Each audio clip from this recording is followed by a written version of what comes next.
मित्रों नमस्कार। जनमत हरियाणा में आपका स्वागत है। मैं हूं कमलकांत।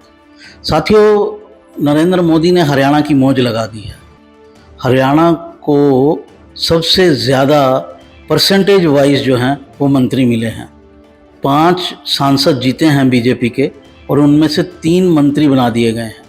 यानी 60% मंत्री जो हैं हरियाणा के कोटे के, जितना कोटा है बीजेपी के पास उसके 60% जो नेता हैं उनको मंत्री बना दिया गया है।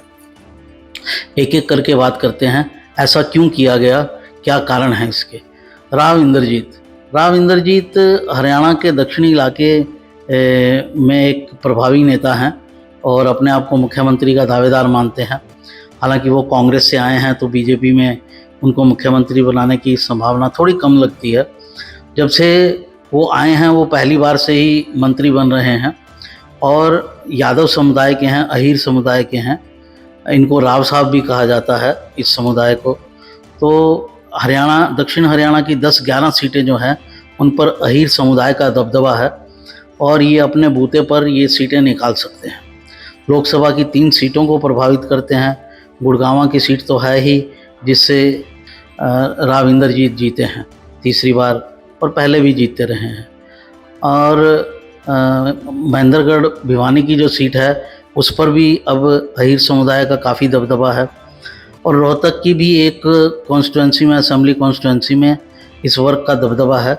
एक तरह से वो लोकसभा की 3 सीटों को प्रभावित करते हैं और विधानसभा की, स्टेट असेंबली की लगभग 10 से 12 सीटों को प्रभावित करते हैं।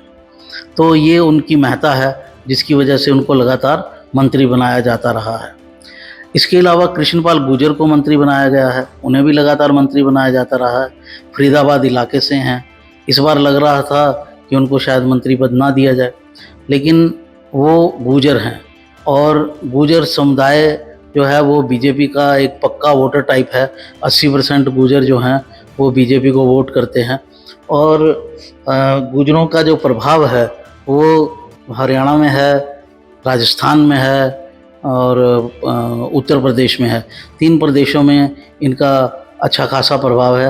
हरियाणा की 6 असेंबली सीटों को ये प्रभावित करते हैं, छुटमुट जगह कुछ और भी, लेकिन 6 असेंबली सीटों पर ये अपने बूते जिता या हरा सकते हैं। तो गुर्जर समुदाय के महत्व को देखते हुए और एक गुर्जर को नेता एक मंत्री पद देने की वजह से, देने की प्लानिंग की वजह से उनको मंत्री बनाया गया। पहले भी बनते रहे हैं। तीसरे जो बड़े नेता इसमें शामिल हुए हैं वो हैं मनोहर लाल खट्टर। मनोहर लाल खट्टर हरियाणा में 2 बार मंत्री रहे। हरियाणा में उनके खिलाफ काफ़ी एंटी इनकम्बेंसी रहा, लेकिन केंद्र के नेता जो हैं वो उनको एक लायक मुख्यमंत्री मानते हैं। मोदी जी आखिर तक उनको हटाने के पक्ष में नहीं थे, लेकिन अंततः किन्हीं कारणों की वजह से उनको हटा दिया गया। और उनकी जो नीतियां हैं, कुछ नीतियों को काफ़ी पसंद किया गया और देश भर में लागू करने योग्य हैं। जैसे तबादले का, टीचर्स के ख़ास तौर से तबादले का और ट्रांसफ़र पोस्टिंग का जो खेल चलता था, जिसमें पैसा भी चलता था और हैरेसमेंट की भी खबरें आती थी, उसको उन्होंने बिल्कुल बंद कर दिया। एक सिस्टम बना दिया। उस सिस्टम में जिसको जितने पॉइंट मिलेंगे उसको अपने घर के आसपास की सीट मिल जाएगी, जिससे इधर उधर धक्के ना खाना पड़े। ये एक ऐसी पॉलिसी है जिसको पूरे प्रदेश में लागू किया जाना चाहिए, पूरे देश में लागू किया जाना चाहिए। दूसरी उनकी पॉलिसी थी खर्ची पर्ची से नौकरी, यानी जो इंटरव्यू बेस्ड नौकरियां हैं, जिन पे जो नेता है वो अपनी मनमर्जी चला सकता है, अपने इलाके के लोगों को, अपने समुदाय के लोगों को जो है नौकरियां दे सकता है। जैसा कि आरोप भूपेंद्र सिंह हुड्डा पर लगा कि वो रोहतक और सोनीपत के जाट समुदाय के लोगों के ही चीफ मिनिस्टर होकर रह गए।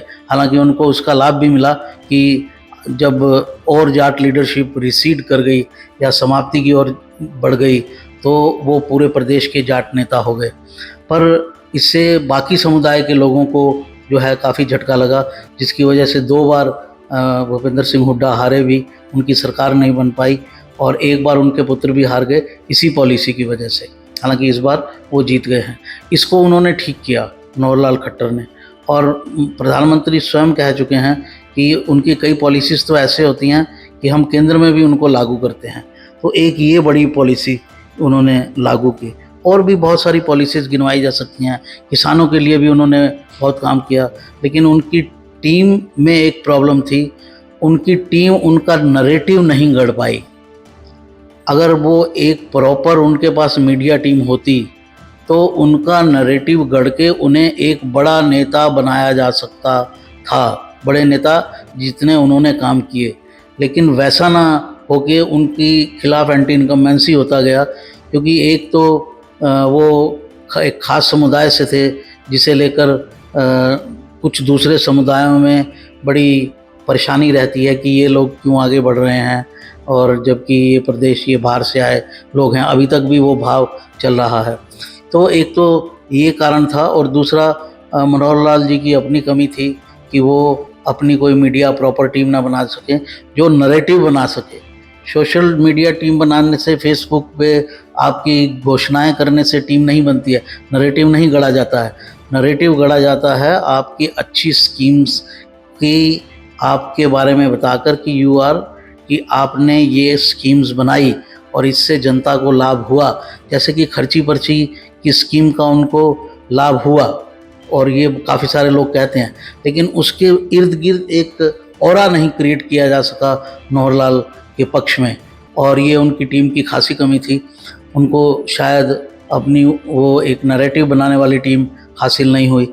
हरियाणा की हर राजनीतिक खबर के विश्लेषण के लिए हमारे चैनल जनमत हरियाणा को लाइक, शेयर और सब्सक्राइब करना ना भूलें। साथ ही बेल आइकन को भी प्रेस कर लें ताकि हर वीडियो की अपडेट आप तक पहुंचती रहे।